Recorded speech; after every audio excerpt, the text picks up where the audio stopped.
বিপ্লবী ছাত্র সমাজের দুর্বার আন্দোলন, অদম্য নেতৃত্ব এবং মহান আত্মত্যাগের বিনিময়ে আজ আমরা এক নতুন বাংলাদেশকে নতুন করে উপলব্ধি করছি।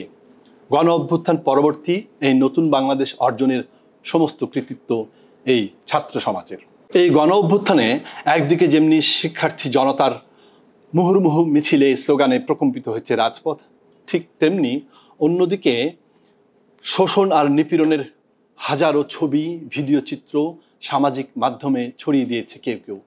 আজ আমরা নর্থ সাউথ বিশ্ববিদ্যালয়ের দুজন শিক্ষার্থীর সাথে কথা বলবো। আমার বামে রয়েছে তাসিন, যিনি আসলে সরাসরি রাজপথে থেকে এই আন্দোলনে শরিক হয়েছে। আমার ডানে রয়েছে রায়হান, সেও আমাদের নর্থ সাউথ বিশ্ববিদ্যালয়ের শিক্ষার্থী, যিনি আসলে রাজপথে থেকে লড়াই করেছে, পাশাপাশি সামাজিক মাধ্যমেও আসলে লড়াই করেছে। সামাজিক মাধ্যমে বিভিন্ন ছবি, ভিডিও চিত্র ছড়িয়ে দিয়েছে, তার সহপাঠীদের, তার বন্ধু বান্ধবদের উজ্জীবিত করেছে। আমরা তাদের সাথে কথা বলবো। প্রথমেই আসছে আমি তাসিনের কাছে। তো তাসিন, তুমি আসলে এই বৈষম্য বিরোধী যে আন্দোলন, এটার সাথে নিজেকে সম্পৃক্ত করলা, কখন করলা এবং কেন করলা, সেই অভিজ্ঞতা যদি একটু বলতে। আন্দোলন শুরু হওয়ার পর থেকেই অনেকেই স্যার রাস্তায় নেমেছে, যেভাবে যেভাবে সম্ভব যায়, যে যেভাবে পারে সেভাবে কন্ট্রিবিউট করেছে। 17 তারিখ 18 তারিখ থেকে যখন ব্যাপারগুলো একটু মানে খারাপ পর্যায়ে যায়, তখন আমরা আসলে সবাই একসাথে নামি। নর্থ সাউথ ইউনিভার্সিটির ছেলে, মানে আমাদের north south university, IUB, AIUB, UIU, আশেপাশে যারা আছে সবাই মিলে একসাথে হয়ে নেমে। প্রথমে কি তোমরা মূল রাজপথে গেলে নাকি ক্যাম্পাসের? মানে প্রথমে ছিলাম ক্যাম্পাসের সামনে, পরে ক্যাম্পাসের সামনে থেকে সবাই একত্রিত হয়ে পরে আসলে বের হয়ে আমরা ব্র্যাকের ওদিকে রওনা হই। শেষ পর্যন্ত তুমি ছিলে আমি যতদূর জানি, এবং তুমি সম্ভবত, আমি ছবি দেখেছি, তুমি মানে রাবার বুলেট বিদ্ধ হয়েছ। এই যে রাজপথের যে আন্দোলন, সেই অভিজ্ঞতার যদি তুমি একটু শেয়ার করো, যে ছেলে মেয়েদের মধ্যে উদ্দীপনা কিভাবে কাজ করেছে, এবং তারা যেহেতু পুলিশ গুলি ছিল, কাঁদানে গ্যাস ছিল, সাউন্ড গ্রেনেড ছিল, এই ক্ষেত্রে তোমাদের এত সাহস কিভাবে জুগিয়েছে? আমরা ফেসবুকে যেভাবে দেখছি যে গুলি করছে, ট্যাঙ্ক নিয়ে আসছে, টিয়ার শেল মারছে, হেলিকপ্টার থেকে গুলি করছে, আসলে মাঠে নামলে পরে আসলে ভয় তেমন লাগে না, কারণ এত মানুষ আমাদের সাথে আছে, গার্জিয়ানরা আছে, আমাদেরকে যে যেভাবে পারে সেভাবে সাপোর্ট করছে। পানি লাগবে, কোক লাগবে, খাবার লাগবে, কেউ অসুস্থ হয়ে যাচ্ছে অথবা কেউ ব্যথা পেয়েছে, কেউ ইনজুর্ড হয়েছে, সবাইকে আমরা সবাই একসাথে ছিলাম আসলে। মানে যে খালি স্টুডেন্টরা নেমেছে মাঠে, ব্যাপারটা এরকম না। বয়স্ক প্রবীণরা, রিক্সাওয়ালারা, যা সবাই নেমে সবাই আমরা একসাথে ছিলাম, একত্রিত ছিলাম। আমরা যখন যেদিন আর কি ব্র্যাক ইউনিভার্সিটির সামনে ছিলাম, আমরা দেখেছি যে দুপুরের লাঞ্চ, বিকালের খাবার, যার যেটা সমস্যা হচ্ছে, মানুষজন জানলার থেকে খাবার দিচ্ছে, জানলার থেকে পানি দিচ্ছে, মানুষজন নিচে নেমে আসছে, হসপিটালে নিয়ে যাচ্ছে ধরে ধরে। সো আসলে মানে ব্যাপারটা যে খালি স্টুডেন্টরা, ব্যাপারটা এরকম না। আমরা যেটা দেখেছি, যখন আন্দোলনটা শুরুর দিকে সাধারণত মিছিল স্লোগান নির্ভর ছিল, তখনও আসলে ক্ষমতাসীনরা খুব বেশি বল প্রয়োগ করেনি। কিন্তু সাঈদের ঘটনার পরবর্তীতে যখন বল প্রয়োগ করা শুরু করলো আরো, তখন আসলে একটা সাধারণ জনতার একটা একাত্মতা চলে আসছে। তোমরা অনেক বেশি বেগবান হয়ে গিয়েছো। এখন তোমার কথাই যদি বলি, যে তুমি আসলে কি কি ধরনের ঝুঁকির মধ্যে ছিলে, তারপরে তোমার পরিবার থেকে কি কোনো বাধা, কোনো কিছু এরকম আসছে, বা তোমার কাছে মনে হচ্ছে যে কোনো সময় অ্যারেস্ট হতে পারি বা হতে পারে, বা ফ্যামিলির উপর চাপ আসতে পারে? অ্যারেস্ট হতে পারি এরকম ভয় আমি পেয়েছি। আমি পেয়ে আমার মাকে বলেছি যে মা, এরকম এরকম অবস্থা, আমি কি করব? আমার মা বলছে যে যা হবে দেখা যাবে, আমি আসি তোমার সাথে। আমি আমার মাকে রাত্রেবেলা 2টার দিকে বলেছি যে মা, আমার পতাকা লাগবে। রাত্রেবেলা 2টার দিকে আমার মা আমাকে পতাকা বানিয়ে দিয়েছে, তো কালকে সকালে যাবি, মার খেয়ে আসবি না, মার দিয়ে আসবি। মা আমাকে এইভাবে সাপোর্ট করেছে। তো এটা ছাড়া আসলে বাসায় মানে ভয় লাগে কখন, যখন আমরা মাঠে যখন থাকি তখন আসলে একদমই ভয় লাগে না, কারণ এত মানুষ সবাই সাপোর্ট দিচ্ছে। কিন্তু বাসায় আসার পরে যখন আমরা ফেসবুকে দেখি যে এই নিউজ, এই মিস ইনফরমেশন, এই ডিসইনফরমেশন, তখন আসলে ভয় লাগে যে আহায় কি হবে, আমরা কিভাবে বাসায় যাব, কিভাবে কি হবে, রাত্রেবেলা যদি বাসায় এসে ধরে নিয়ে যায়, কার কাছে যাব, কি বলবো, এরকম ভয় পেয়েছি। বাট আসলে সেরকম কিছু হয় নাই। আমি আসছি তোমার কাছে আবার। তো রায়হান, তোমার কাছে জানতে চাই একই প্রশ্ন, তুমি তো আসলে দুটোতেই কাজ করেছো, তুমি কি আগে সামাজিক মাধ্যমে অনেক বেশি ইনভলভ ছিলেন নাকি আগে রাজপথে বেশি ছিল তারপরে সামাজিক? আমি প্রথম থেকে সামাজিক যোগাযোগ মাধ্যম এবং রাজপথ দুটোতেই ছিলাম।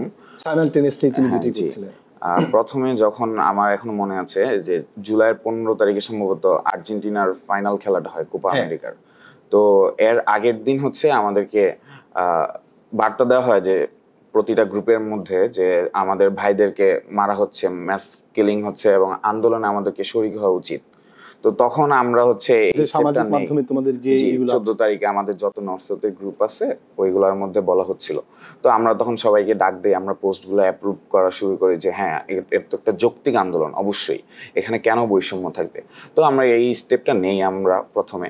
দেন হচ্ছে 15 তারিখ যখন খেলা ছিল, তো ওই দিন অনেকের মধ্যেই মন্তব্য ছিল এমন যে আমাদের কোটা দিয়ে কি হবে, আমরা তো প্রাইভেট ইউনিভার্সিটির শিক্ষার্থী, আমাদের তো কোটা লাগবে না, তাহলে আমরা কেন আন্দোলনে অংশগ্রহণ করবো, দরকার নেই। তো এই জন্য অনেকেই মুখ ফিরিয়ে নেয় প্রথম দিকে। অল্প কিছু মানুষ নিয়ে আমরা প্রথমে হচ্ছে বসুন্ধরা গেটে, এখান থেকে নর্থ সাউথ থেকে 8 নম্বর গেট থেকে কর্মসূচি পালন করি।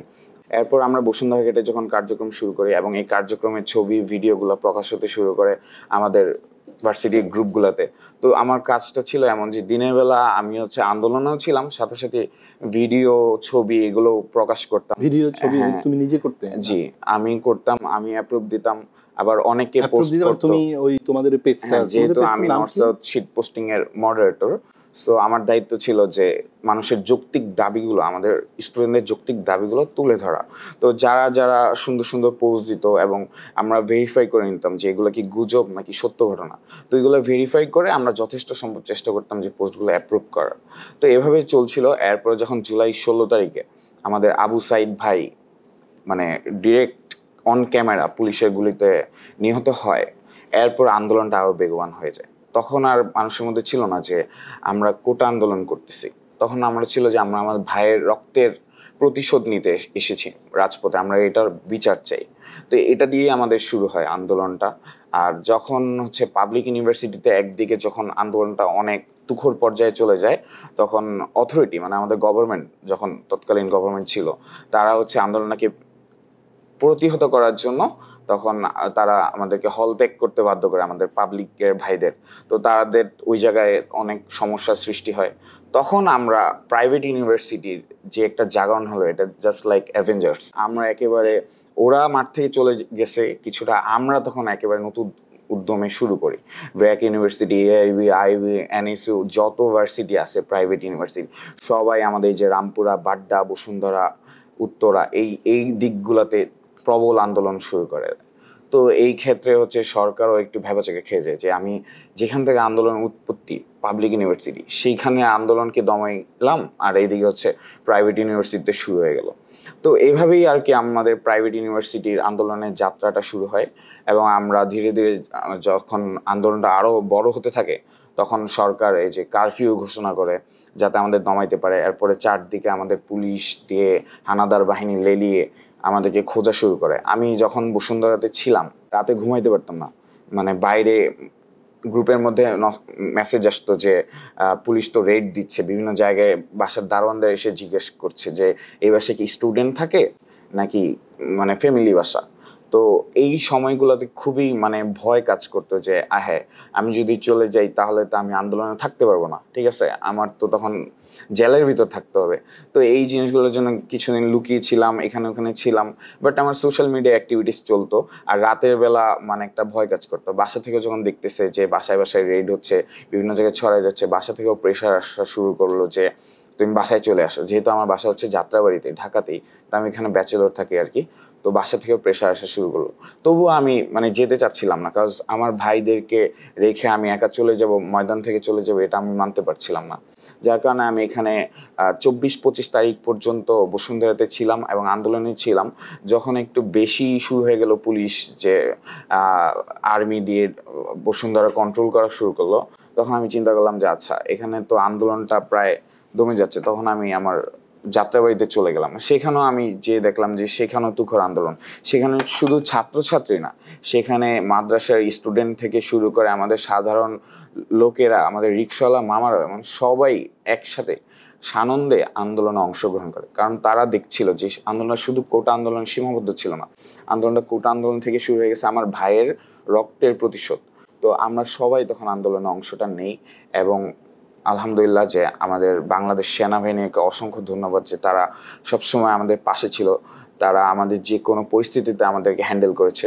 যখন পুলিশ নির্বিচারে গুলি করে হত্যা করছিল মশার মতো, ডাইরেক্ট আমাদের মিছিলের মধ্যে পুলিশ গুলি করছিল। তুমি ছিলে এরকম হ্যাঁ, কোনো জি। ঘটনায় তুমি সরাসরি ছিলে, হ্যাঁ, গুলি direct। হয়েছে সেখানে? যে 5ই আগস্ট 11:30টার দিকে পুলিশ, আমরা যখন যাত্রাবাড়ির মোড়ে পৌঁছাই তখন পুলিশ আমাদের উপর গুলি বর্ষণ শুরু করে।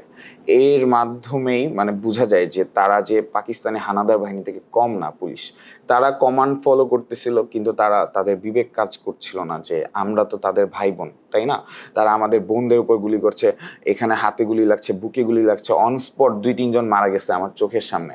আমার কাছে কিছু ভিডিও আছে, আমার তখন আমি কথাও বলতে পারতেছিলাম না, এমন একটা পরিস্থিতি যে যেভাবে গুলি করতেছিল। তো এত লাখ লাখ জনতার ভিড়কে তারা আর কন্ট্রোল করতে পারেনি, তখন আমাদেরকে সেনাবাহিনী হেল্প করে, যেটার জন্য আমি আজীবন কৃতজ্ঞ থাকবো সেনাবাহিনীর প্রতি, যে তারা আমাদেরকে রেস্কিউ করে যাত্রাবাড়ি পার হতে হেল্প করেছে।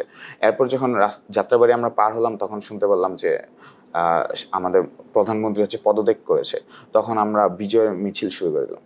কিন্তু একটু পরে আমার একটা বন্ধু ফোন দিল আমাকে, ফোন দিয়ে জানালো যে যাত্রাবাড়ির অবস্থা এখনো ভালো না। আমি বললাম যে হাসিনা তো পদত্যাগ করে ফেলেছে, তাহলে এখন কি সমস্যা?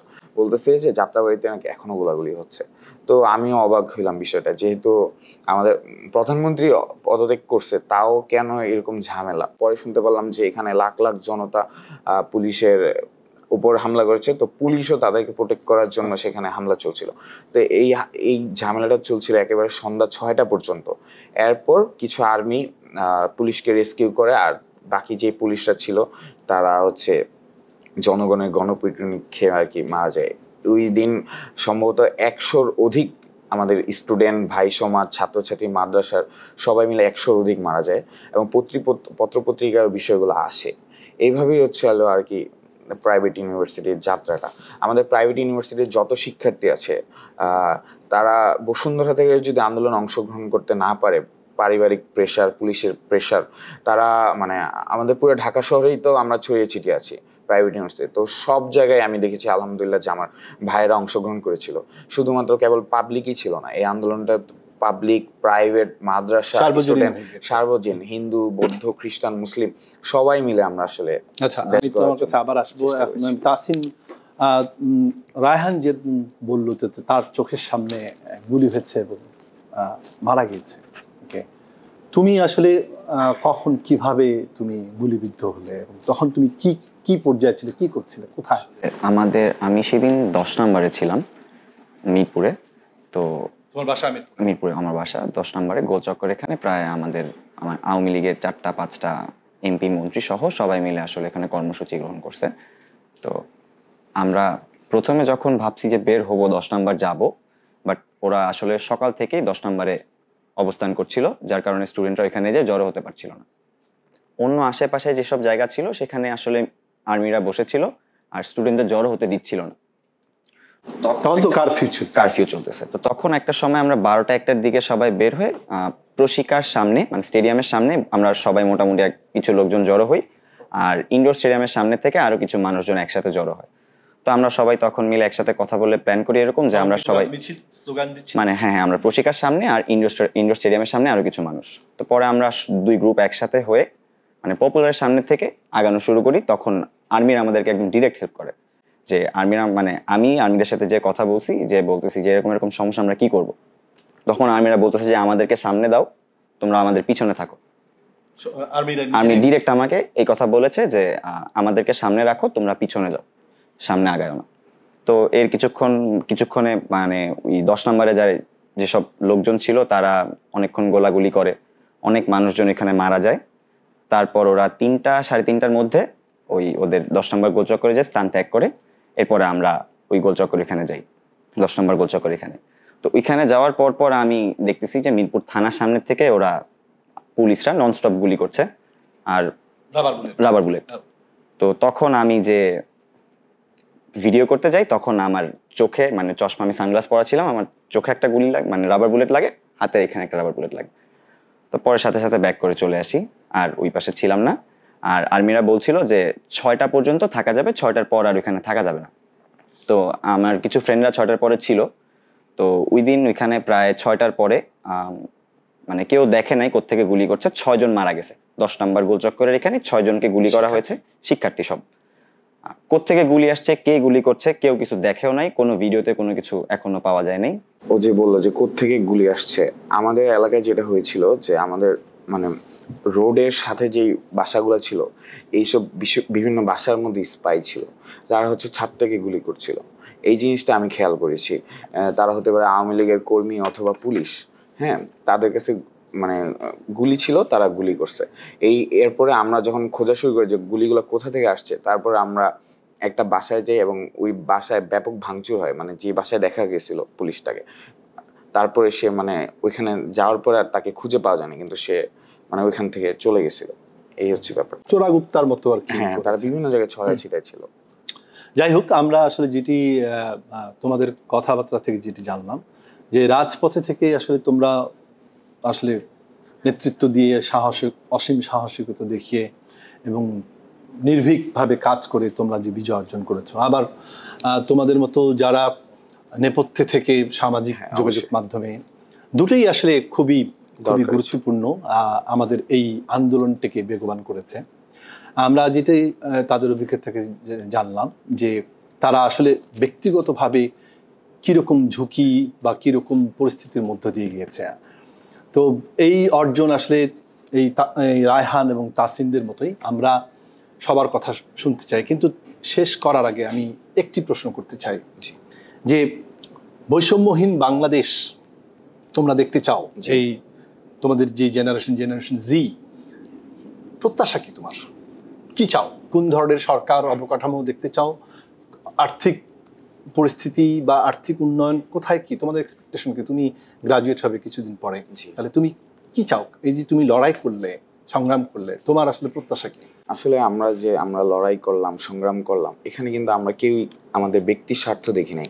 আমরা আসলে দেশের ভালোর জন্য, দেশ যাতে ভালো থাকে সেই ব্যাপারটাকে খেয়াল করেই কিন্তু আমরা সবাই রাজপথে নেমেছিলাম। আমি জানি যে আজকে আমি রাজপথে নামলে মারা যাব, তাহলে আমার এই দেশে আর কি পেলাম আমি।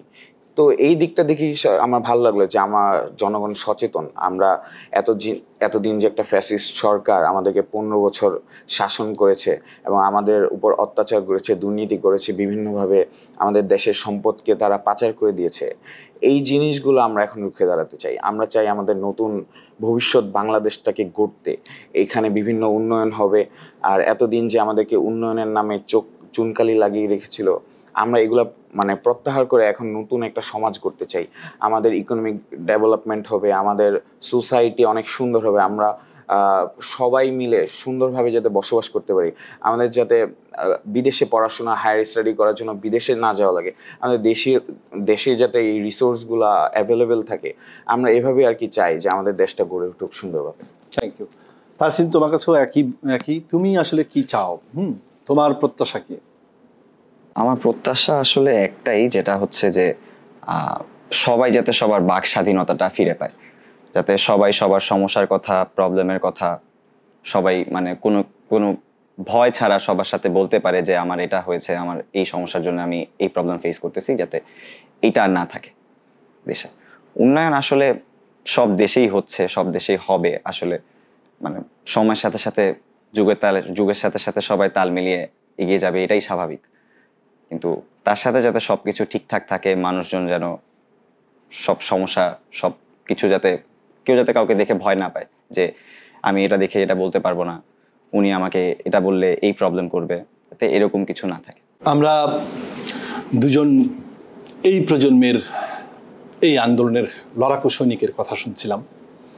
তো আমরা যেটি জানলাম এবং যেটি বুঝলাম যে তারা একটি নতুন বাংলাদেশ প্রত্যাশা করে, নতুন বাংলাদেশ করার জন্য। সেইখানে সবাই বলছে, এই জেনারেশন বলছে যে তারা 71 দেখেনি, 71-এর যুদ্ধ দেখেনি, কিন্তু তারা 2024 দেখেছে। এই যে নতুন একটা স্বাধীনতার আস্বাদন, সেই আস্বাদনের জায়গা থেকে তারা বিশ্বাস করে বর্ণ শ্রেণী বৈষম্যহীন একটি সমাজ, যেখানে সুষ্ঠু শিক্ষা ব্যবস্থা থাকবে, যেখানে মানুষের বাক স্বাধীনতা থাকবে, সংবাদপত্রের স্বাধীনতা থাকবে, মানুষের মত প্রকাশের স্বাধীনতা থাকবে এবং ধনী গরিব ফর্সা কালো নারী পুরুষ এই সমস্ত বৈষম্যহীন একটি নতুন দেশের জায়গায় তারা যেন নিঃশ্বাস নিতে পারে, অবিরামভাবে বিচরণ করতে পারে এবং যার যার নাগরিক অধিকার সেই অধিকার থেকে যেন তারা কখনোই বিচ্যুত না হয়, সে যেই সরকারি হোক না কেন, এমনটি প্রত্যাশা করছে আমাদের এই প্রজন্মের ছেলেমেয়েরা, শিক্ষার্থীরা। তাদের প্রত্যাশার সাথে আমরাও সহমত প্রকাশ করছি। তাদের প্রত্যাশাই আমরা যারা বিভিন্ন পেশাজীবীর মানুষ আছি, আমরা যারা বয়সে অনেকটা বড়, আমরা তাদের সাথে একাত্মতা ঘোষণা করছি। নিশ্চয়ই একটি সুন্দর বাংলাদেশ আমরা দেখব, এই প্রত্যাশা থাকছি। এবং নর্থ সাউথ টেলিভিশন এবং রেডিওর পক্ষ থেকে সবাইকে অভিবাদন জানাচ্ছি তোমাদের এই নতুন অর্জনে, নতুন বিজয়ে। তোমাদের গল্প আমরা শুনতে চাই, মানুষকে শোনাতে চাই। আমাদের সাথে কথা বলার জন্য এনএসইউ টিভি রেডিওতে যোগাযোগ করুন। আমরা আবার আসবো নতুন গল্প নিয়ে, নতুন অভিজ্ঞতা নিয়ে। সেই পর্যন্ত সবাই সুস্থ থাকুন, ভালো থাকুন। আল্লাহ হাফেজ।